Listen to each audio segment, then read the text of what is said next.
Y'all know what I'm doing? We're cooking 3 meals. We're gonna have pot roast with vegetables, chicken and dumplings, and pinto beans with sausage. Those 3 meals will be going to Texas in the morning to feed the kids for the whole week. So all Grandpa has to do is heat up and serve. I even have rice going on the stove, and we're gonna make some cornbread muffins.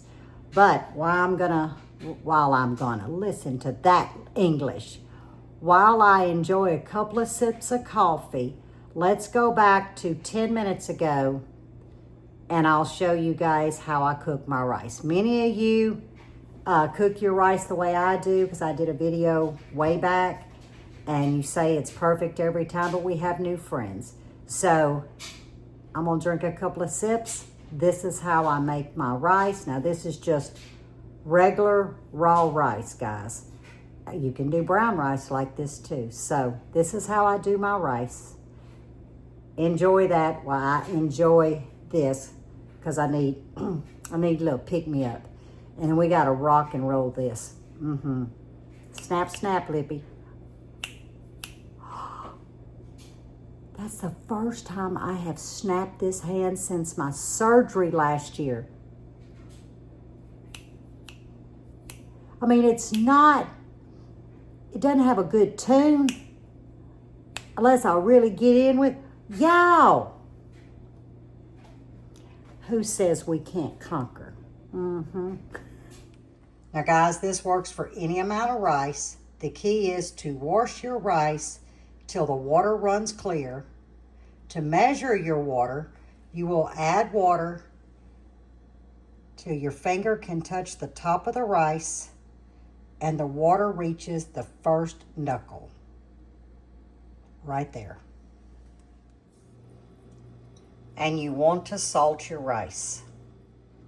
With our stove on high, we want to bring this up to a boil.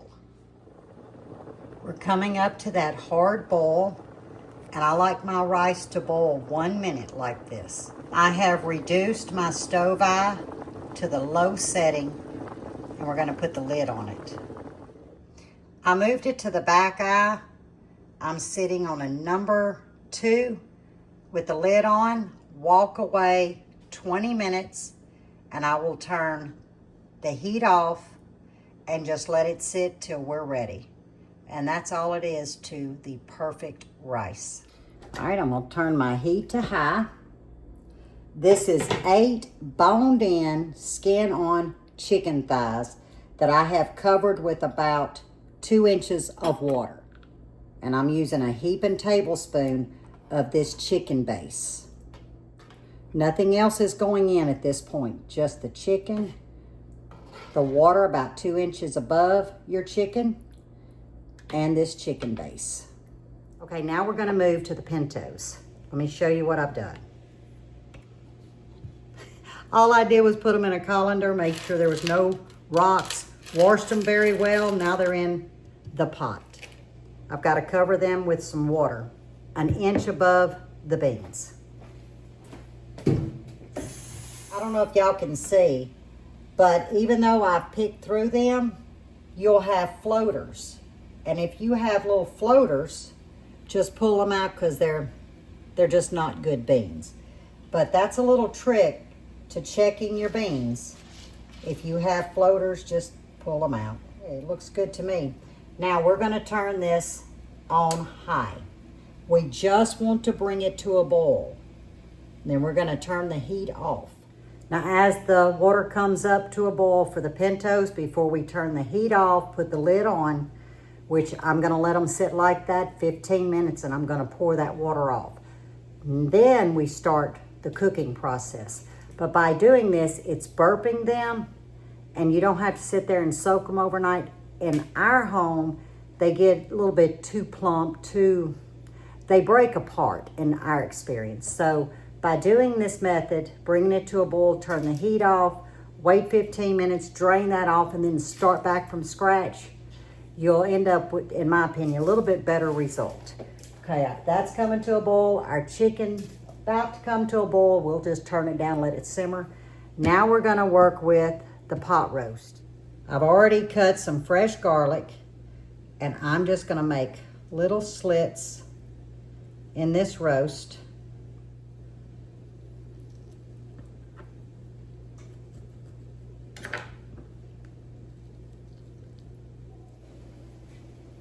And I'm gonna turn it down to about a number 2 and put the lid on it. Tell you what, I'm gonna vent the lid till it calms down, and then I'll put the lid solid on it. These are almost at a boil. Yep, put the lid on. Turn it off. 15 minutes, that gives us time to go ahead and get this roast braised, but we gotta season it. Simple seasoning. My voodoo dust, which is a house seasoning. And you see the color of it. There is some black pepper, but there is white pepper in this.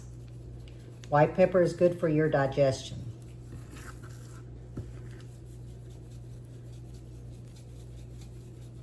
And yes, I'm going heavy-handed because they do like their food seasoned like we do. But that's going to be up to you how much seasoning you use. Now we're going to come in with some garlic salt that I make.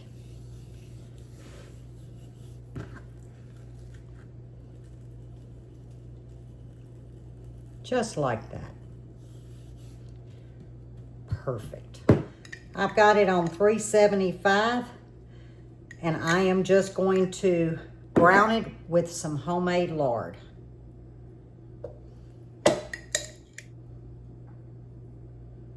Now, when you're working with homemade lard and you empty out your jar, you can just set this in the microwave 30 seconds and all of that oil will melt, and then you can just dispose of it. Don't put it down in your sink. So about a heaping tablespoon, I think that's all that I need, and that's all I can get out of this jar. I wanted to show y'all. So I'm just gonna wipe it out really good with a paper towel while it's still hot. And then I don't have to worry about that oil going down my drain. Ready for the dishwasher. Oh yeah, the oil's nice and hot.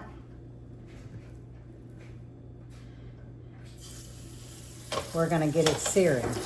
And the reason why I'm doing it in my electric skillet is because I'm gonna let this cook low and slow, and that allows me to utilize these big pots on the stove. All right, let's check it. Perfect. Now, normally I would do this in my iron skillet, but we're gonna let it work for us today in the electric. I've actually never done it in the electric, so it'll be a first for me. Okay, I am gonna remove it. And that's the color I was looking for, guys. Now, I'm going in with a large sliced sweet yellow onion and large pieces of carrot. All I'm doing is picking up all this goodness off the bottom, just like I would do in my cast iron or my Magnolite. This is about 1.5 cups of hot water. I've got my homemade onion soup mix, so you would use a pack of that if you were not making your own. But homemade, I use 3 tablespoons. Oh yeah, got some great color going. And I'm sitting on a high, guys.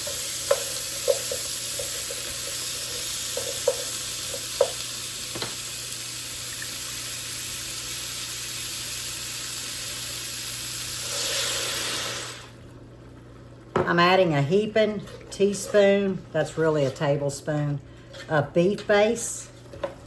I'm adding another 1.5 cups of water. Get all this beef base and onion soup mix dissolved. Add a little bit of black pepper. Remember, you're gonna have to season to taste, not much. A little bit more voodoo.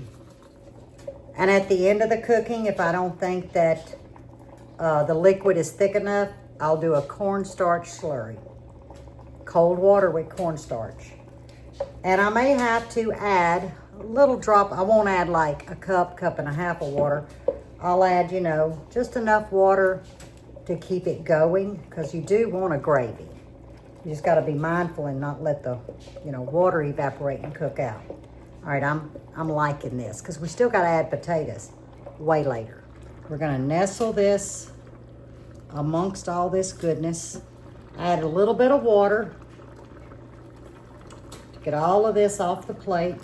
We're going to put the lid on it, and I am turning it way down, just to a low simmer. I'm going to drain that water off our pintos, and we're going to put fresh water on them. I'm just going to get a spoon. Maybe you guys can see how they plumped up. And we're going to drain all of this off these beans. I've got my eye on high, and I'm not going to season these beans, because the seasoning will not penetrate into the bean itself. I will season halfway through cooking. I've got some diced onion here, maybe just enough where I don't have to dice another one. Oh yeah, that's gonna be plenty. I'm gonna add a handful, just a handful of mixed bell pepper. That's not enough onion for me, guys. So I'm gonna add a handful of my diced onions, because they don't mind the onions. It's the bell peppers that they don't care for too much. A little bit more, because this is gonna cook 4 to 5 hours.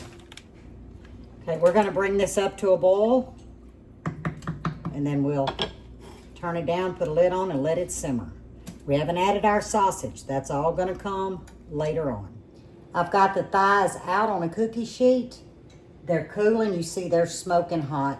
I skimmed that broth and put the junk on the cookie sheet as well. I don't want that down my sink. So I'm just letting the broth cool down on the stove, because we're going to strain it, clean our pot, and then put it back into a clean pot. That allows these chicken thighs to really cool down. I like the bone-in skin on. It gives such great flavor. But we are 35 minutes into the pot roast. Let me show you what I did. I've got my potatoes here, Yukon Gold, that I washed and I sliced in half, staying with the larger size vegetables. And I pulled our carrots out. See, they're almost fork tender, and that's what I wanted. But the flavor on these carrots, guys, if you do that and get all of that goodness, these carrots absorb all of that. So I'm gonna set that to the side, and we're just letting it cook. It's a little bit high. Let me turn it down. We're gonna learn together if I like this or not on the pot roast. I'm gonna add a 1/2 pound of smoked sausage. The reason why I'm not adding a pound is because one of the grands, well actually 2 of the 3, they don't care for a lot of meat in their beans. One of them likes it. So I opted for a 1/2 pound, and 2 of them will be pleased because they can pick around the sausage. They love sausage. They just don't want to eat it with their beans. Turn the heat up just a little bit, and I'm going to start seasoning these. A little bit of black pepper. This is my Cajun seasoning swamp mix, and that's what we're gonna season heavy with. But there again, to your taste.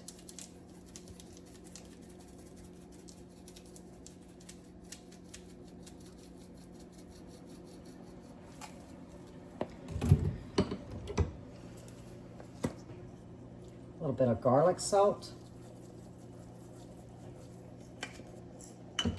About a 1/2 teaspoon of kosher salt.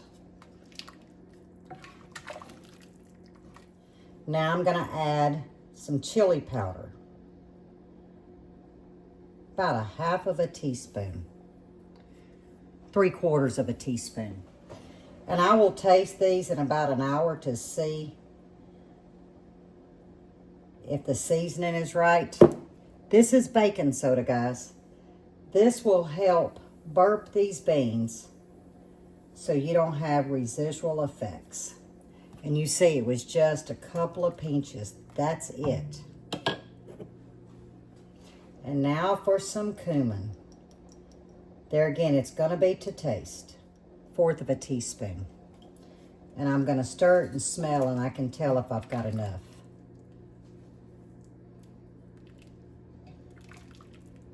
Oh yeah, that's just enough right there. I'm gonna bring it up a little bit more in temp so it'll simmer. And I'm gonna taste it in about an hour. We're doing good. I'm doing laundry too. It's Monday. But guys, what I'm gonna use for my dumplings, and I've made quite a few videos of homemade dumplings. We're not doing homemade dumplings from scratch. No, we're doing biscuits. Now this is those buttermilk little skinny containers. They're just the small little buttermilk biscuits, the cheap ones. And you get like a 4-pack for $1.50. Well, I unrolled a 4-pack. I'm choosing this because that's how my daughter does it, and that's how they like it. I like it like this too. I don't always make my dumplings, especially today. And these will, I promise you, pass the test. But if you want to roll them out, be my guest. I'm not rolling nothing out. Well, I'm fixing to roll these out. I have some all-purpose flour on my cookie sheet. And yes, I'm gonna roll these out and cut them. I need to get one of those little bitty rollers. This is my mom's roller. So you see, when we get done, and yes, it's a little bit more time consuming rolling each one out. But guys, our loved ones are worth it. The reason why I'm using all-purpose flour is because I don't want them to puff up any more than what they're already going to puff up because they have a leavening in them. And this is a big pan. You figure there's 40 of these that I've got to do. And I'm going to cut them in strips. And they don't like them too long. There we go. So I get 6 pieces. And I'm going to lay them on this flour so they don't stick. And I'm just gonna continue on. And you see, that's a lot of dumplings. That's because when they ask for chicken and dumplings, basically they just want the dumpling. Okay, let's get some heat on our broth. I strained the broth, cleaned the pot, put the broth back in, and what you see here is a can of cream of chicken soup. Yes, cream of chicken soup. So I'm gonna get this heated, get a whisk, and dissolve it in. So while we wait for it to heat up, we're gonna start seasoning. Some black pepper, the house seasoning, which is the voodoo dust. And I've got to be mindful of the salt because that chicken base had salt, and so does that cream of chicken. I've got some dried celery leaves, and I'm just gonna put a few in here, and that's gonna round that flavor. If I didn't put it in there, they'd say, Mama, something's different with the dumplings. But just that little bit rounds out all these flavors. Here's my chicken thighs that I took off the bone. That made quite a bit. And this is the boil I was looking for, and I did take a whisk. And I'm gonna turn it down to about a number 5. We still need it at a boil when we start adding in our dumplings. Here's my platter, and I tossed them around in that all-purpose flour so they wouldn't stick. Oop, let me turn it up a little bit more. And we're just gonna start placing these in, a few at a time, because you don't want them to stick.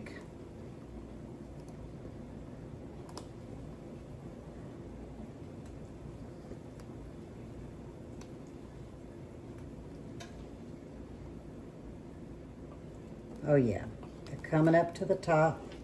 Perfect. Turn up a little bit more. There we go. Oh, and when I was editing a while ago, when I got through folding one load of clothes, I said, well, let me go ahead and edit, you know, speed things up. And I called that a rump roast. Y'all, that's a London broil. I said, where did you get rump roast? We like rump roast. But that was a London broil that Buddy had found, a while back. And it was Best Buy like the next day's date. So he grabbed 2 of them. It's not our favorite cut of meat.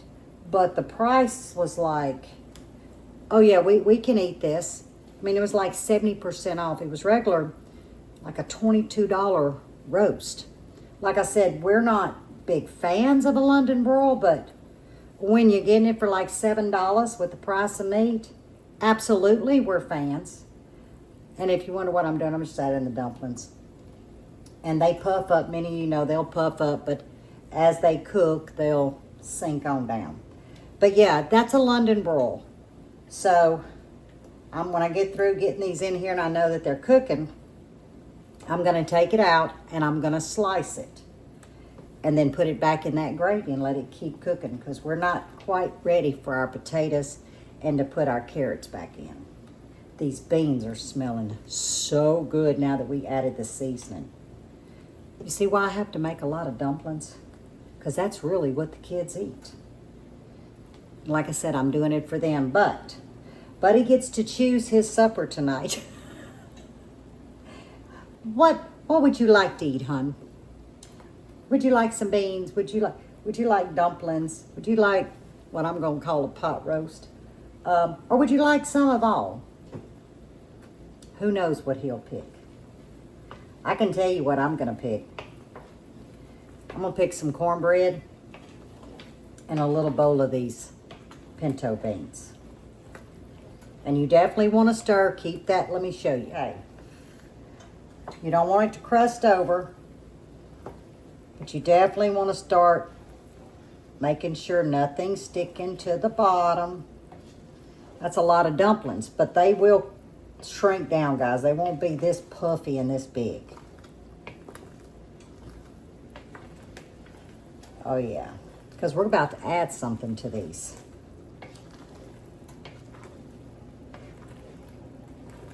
Oh, yeah, I'm happy with this. Make sure nothing... I felt something here. Yep, I got a little... Okay, it's up. So I did have a dumpling right there. Yep, I got it. Okay. Now, guys, I'm going to sit here and stir every so often. About 5 minutes. Once you see the dumplings start shrinking below the juice, then we know that they are cooking internal. And they'll grab that weight of that juice and start sinking. And that's why I had so much juice. And I did measure for you guys. I ended up with 10 cups of chicken stock. I just forgot to tell y'all, because I knew how many dumplings I had to make. Can you tell I got a little lazy? And a couple of them I didn't cut in half. They're going to fight over those few. Can you see how they're starting to cook? And we're seeing more of the stock. It took 13 minutes. I timed it. I strangled on my coffee. I'm going to add our chicken in. Now, once I get the last ingredient in here, we're going to let it simmer about 15 minutes, and then I will taste it. And yes, I'm using milk. You can use a little heavy whipping cream. I prefer milk or half and half. A cup, guys. Now, if I had my way, I would be adding some boiled eggs. Still got to add the butter to finish it off. That's going to be in a little while. But I would add some sliced boiled eggs. They don't like it like that. So I'm going to restrain. But they do like the creaminess of the milk. Now you can opt to leave it out. But to us, it makes it so rich. And we eat ours with cornbread. We love it. We'll actually serve it over crumbled cornbread, and that's actually how we eat our chicken and dumplings. Oh, the smell is incredible. Now I will add probably 4 tablespoons of butter. And I use salted butter, so I had to think about that too. But that will go in when I turn the heat off, let it melt, stir, and let it come down to room temperature before I package it up to put in the ice box for till I deliver it tomorrow. A lot of chicken. They're gonna love this. Because you really didn't need 8 chicken thighs, but this is actually feeding 4. And they'll eat on it twice. They'll eat on the beans twice. So, and then the pot roast will be 1 time. So this gives them 2, 4, 5, and probably have a little bit left over. Oh yeah, not too bad. Not too bad. Because what he's going to do is Grandpa, he'll do dumplings one night, do the beans one night, you know, then dumplings, then beans. And they may choose pot roast Friday night. I can turn it down now to about a number 2. Dumplings have cooked. I don't want it really bubbling. I just want a low simmer. And put the lid about half mast, you know, leave a little crack because you don't want it to crest. And I would pretty much say the dumplings are done. I'm gonna taste them though in a few minutes. And then add the 4 tablespoons of butter and we can take this off the heat. The dumplings look perfectly cooked. I cut the London broil up across the grain. I can't even pick it up without it falling apart. But that's how I'm gonna do this because like I said, I don't know why I said it was a rump roast. And I've been trying to take the broke off pieces because I mean it is like tender. And just cleaning up the edge, getting all that goodness off. Now we're gonna add our potatoes. I did drain them, but I still have some residual water.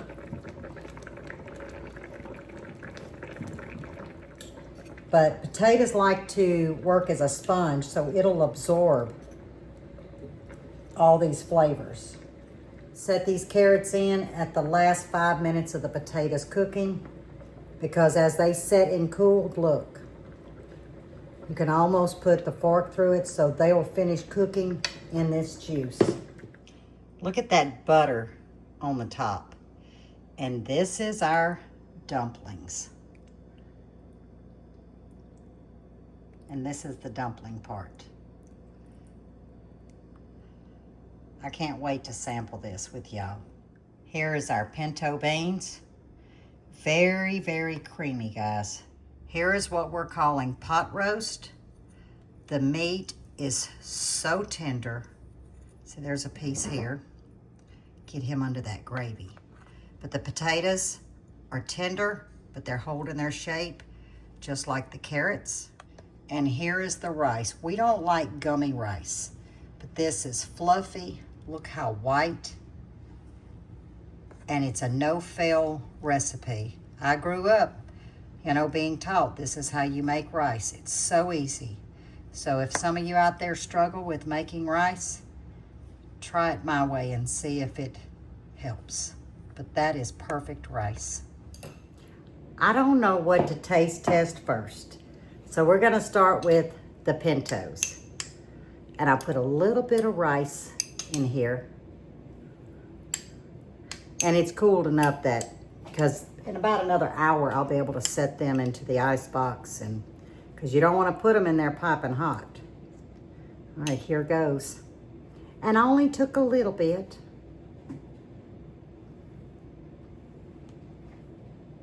What did I tell y'all earlier? Just give me a bowl of this. I started to sneak a cornbread muffin, but I'm happy with rice. I'm gonna do the pot roast. I got a little piece of meat, a little piece of carrot. See how the carrot just cuts with a spoon?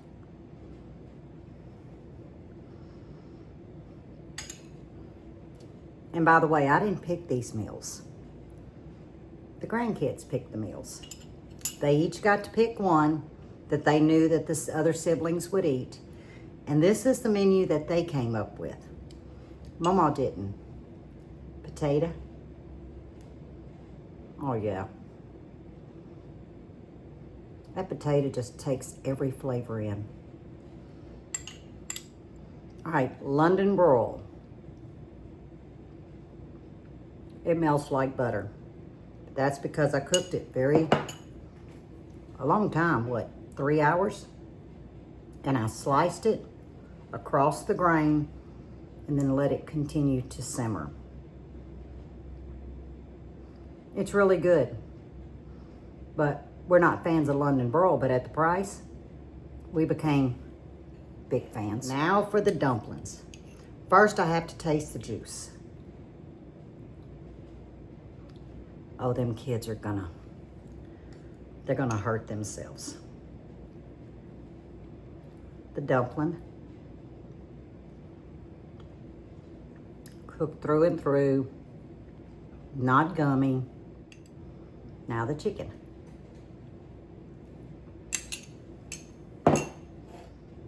Guys, my grandkids are gonna enjoy this.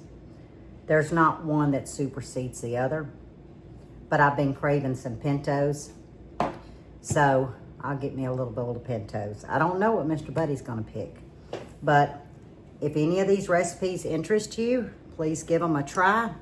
But this was definitely a marathon day, and it's 5:10 in the evening, and I've been out this all day, but well worth it. And I will be traveling to Texas with all of these goodies for a week's worth of meals for them. I think I'll make them proud. So as always, stay safe, stay well, and God bless. And I will see you guys out in the garden on the next one.